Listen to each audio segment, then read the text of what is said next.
Bonjour, j'espère que vous allez bien. Je reviens vers vous ce matin avec cette petite vidéo pour reprendre la suite des phrases complexes et des subordonnées avec un nouvel outil que je vous ai mis à disposition dans le cahier de texte sur Pronote à la date de mardi, donc le 24 mars, et à la date d'aujourd'hui, de ce matin. Je vous rappelle que les fiches, initialement, celles que je vous avais distribuées il y a 15 jours, puisque ça fait déjà 15 jours qu'on ne s'est pas vu, enfin, peut-être que vous m'avez vu, j'espère que vous m'avez vu, mais moi je ne vous vois pas. Mais laissez-moi des mails, des commentaires. Vous pouvez aussi éventuellement poster des petites vidéos ou des sons. Donc, sur cette fiche, on avait dans un premier temps le rappel nécessaire entre les phrases simples et les phrases complexes. Combien de propositions, combien de verbes conjugués. Se rappeler comment je les distingue. Attention, une proposition, ce n'est pas que le verbe conjugué, ce sont aussi les mots qu'il y a autour. Dans les phrases complexes, je vous rappelle qu'on a des juxtaposés, des coordonnées, des subordonnées. On distingue ainsi la manière dont les propositions sont reliées entre elles. Juxtaposé ponctuation, coordonnées conjonction de coordination, subordonnées. C'est là où ça se corse un petit peu puisqu'il y a différentes possibilités. Pour ce faire, donc on avait déjà travaillé sur cette première page. Il y a cette seconde page où, notamment en haut, on pouvait distinguer la manière dont on peut classer ces subordonnées. Soit relatives lorsqu'elles ont un rapport au nom, soit complétives lorsqu'elles ont un rapport au verbe, soit circonstancielles lorsqu'elles ont un rapport à la phrase. Ensuite, on a vu également que dans le cas des distinctions entre les subordonnées, ce qui est intéressant aussi de repérer, ce sont les mots qui rattachent les propositions subordonnées au principal. Je vous rappelle que la principale, d'une certaine façon, c'est celle qui guide la phrase, tandis que la subordonnée, c'est celle qui dépend de cette principale. Elle ne peut pas fonctionner toute seule, elle est sous les ordres de la principale. C'est pour ça qu'on dit qu'elle est subordonnée. Ainsi, je peux parfois les supprimer, mais pas toujours. Je peux parfois les déplacer. Généralement, c'est lorsque je peux les supprimer. À vous de faire cette opération mentale. Vous devez tester le fait que vous pouvez supprimer ou non ces subordonnées. La suite de la fiche est constituée des exercices 6, 7 et 8 et d'un schéma qui récapitule absolument tout sous la forme d'une carte mentale en fait. Pour vous aider à faire ça, je vous conseille dans un premier temps d'utiliser la fiche récapitulative qui donne toutes les informations essentielles, celle-ci que je vous ai mise sur Pronote mardi et ce matin. C'est celle que je vais utiliser pour faire une série d'exercices que je vous ai donné à faire pour mardi 31, donc mardi prochain, ça veut dire que vous avez aujourd'hui, le week-end, lundi prochain et mardi. Mardi, je posterai le corrigé de ces exercices qui sont au nombre de 8 et vous pouvez m'envoyer ce que vous avez fait. En les faisant, vous utilisez soit votre manuel, soit vous avez déjà réussi à compléter ce petit schéma synthétique qui vous permet de rappeler les caractéristiques des subordonnées qui complètent un nom, de celles qui complètent un verbe, de celles qui complètent une phrase, en notant ici qu'est-ce qui les introduit comme mots, est-ce que je peux les supprimer ou pas, comment je fais pour les repérer. C'est vraiment à vous de faire votre petite cuisine de façon à ce que vous reteniez ce que vous avez compris.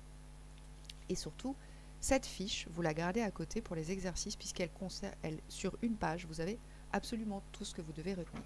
Très rapidement, je vous rappelle que simplement, on se dit qu'une phrase complexe, c'est plusieurs propositions, plusieurs verbes conjugués, que dans les propositions, soit elles sont juxtaposées, soit coordonnées, soit subordonnées, que dans les subordonnées, elles ont un rapport au nom, dans ce cas elles sont relatives, elles ont un rapport au verbe, dans ce cas elles sont complétives, elles ont un rapport à la phrase, dans ce cas elles sont circonstancielles.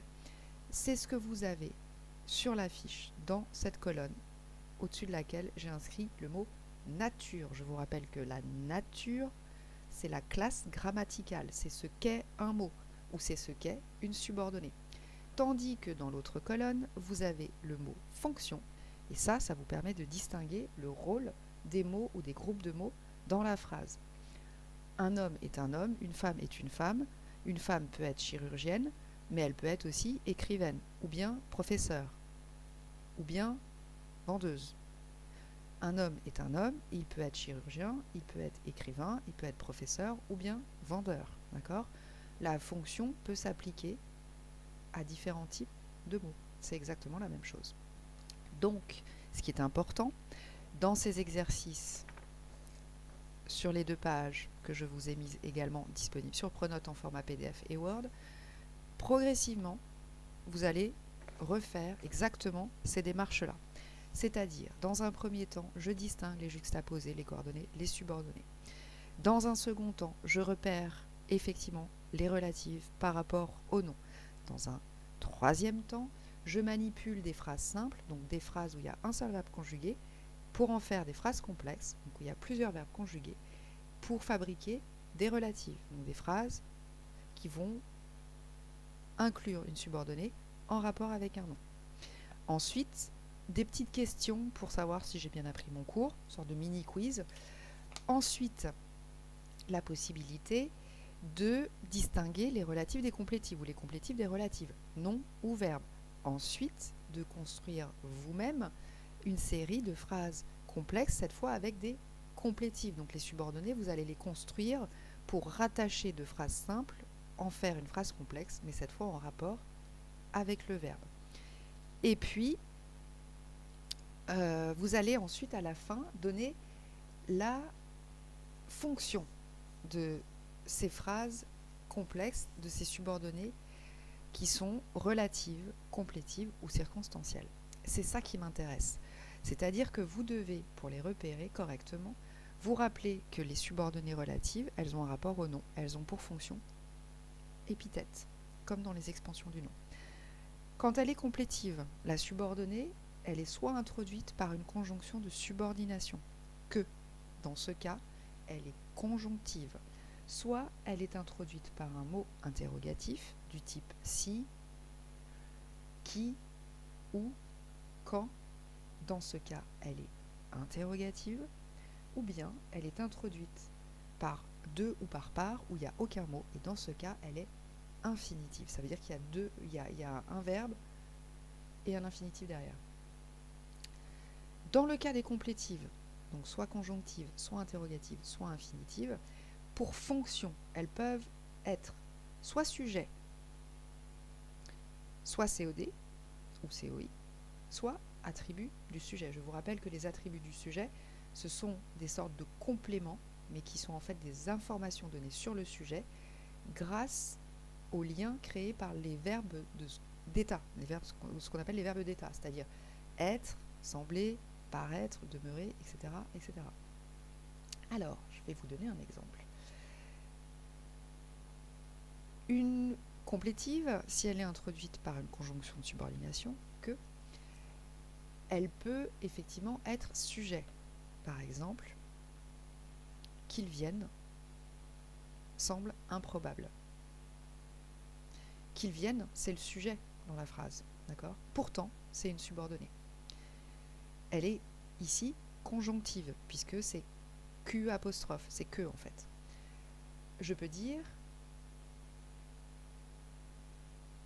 je pense qu'il va venir. Je pense quoi ? Qu'il va venir. Qu'il va venir, c'est la subordonnée. J'arrive à la repérer parce qu'il y a un verbe conjugué. Il y a bien ce mot subordonnant, conjonction de subordination, qui rattache la subordonnée à la principale. Je pense qu'il va venir. Et ça donne une information du type complément d'objet sur le verbe, complément essentiel du verbe, COD. D'accord ? Donc cette fois-ci, la complétive est conjonctive et elle a pour fonction COD. Mais je pourrais aussi poser une question. Et par exemple, je pourrais dire je me demande s'il va venir. Là, j'ai utilisé comme mot subordonnant un pronom interrogatif, si, s'il. Et cette fois, la complétive est interrogative et elle reste complément d'objet direct sur le verbe. Mais je pourrais aussi avoir un attribut du sujet. Par exemple, il paraît qu'il va venir. Paraît, c'est un verbe d'état. Je pourrais dire il semble qu'il va venir. Ainsi, qu'il va venir est cette fois attribut du sujet, même si le sujet est impersonnel dans ce cas-là. En tout dernier lieu, vous avez les subordonnées circonstancielles. Donc ces subordonnées circonstancielles, elles ont pour fonction les fonctions d'un complément circonstanciel. Vous les connaissez, c'est de temps, de lieu, de cause, d'opposition, de conséquence, de but. D'accord ? Donc je récapitule pour mardi. Vous prenez dans un premier temps cette fiche qui fait un point de synthèse très global sur une page, d'accord? Celle-ci. Ensuite, vous faites les exercices des 2 pages que je vous ai données ici. Soit vous me les renvoyez mardi, soit vous vous corrigez avec la feuille que je vais vous laisser sur Pronote mardi. Et ensuite, vous finissez de compléter les exercices 6, 7 et 8 de la première fiche que je vous avais donnée il y a 15 jours. Et vous complétez le schéma, ou même au fur et à mesure, de sorte que vous puissiez retenir ce qu'il faut retenir pour ça, avec vos propres mots. Vous pouvez vous aider, je vous rappelle dans le manuel, à la toute fin, vous avez des cartes mentales, vous pouvez vous inspirer de celles-ci, c'est tout à fait sur le même modèle, d'accord? Enfin, pour terminer là-dessus, je ne reviendrai pas plus en détail par le biais de vidéos sur ces points concernant les phrases complexes et les subordonnées. En revanche, vendredi prochain, à 8h30, je vous mettrai un contrôle, d'accord? Et je le relèverai à 12h30. Donc ce sera par le biais de Pronote ou de mail, mais ce sera vraiment sur le temps de la matinée. Donc je vous conseille vivement de faire les exercices, d'apprendre un peu la leçon pour pouvoir faire le contrôle. Je vous mettrai une note la semaine prochaine. Enfin, cet après-midi, je vous redonnerai, je pense, 2 ou 3 petites vidéos qui traiteront de l'ironie et de Montesquieu, puisqu'on va travailler un peu là-dessus. La plupart d'entre vous, vous avez déjà commencé et on va continuer jusqu'à la semaine prochaine sur la séquence, sur les textes, pour continuer à avancer là où nous étions arrêtés il y a 15 jours. Voilà, je vous remercie et je vous souhaite une bonne fin de matinée et je vous donne rendez-vous cet après-midi. Merci.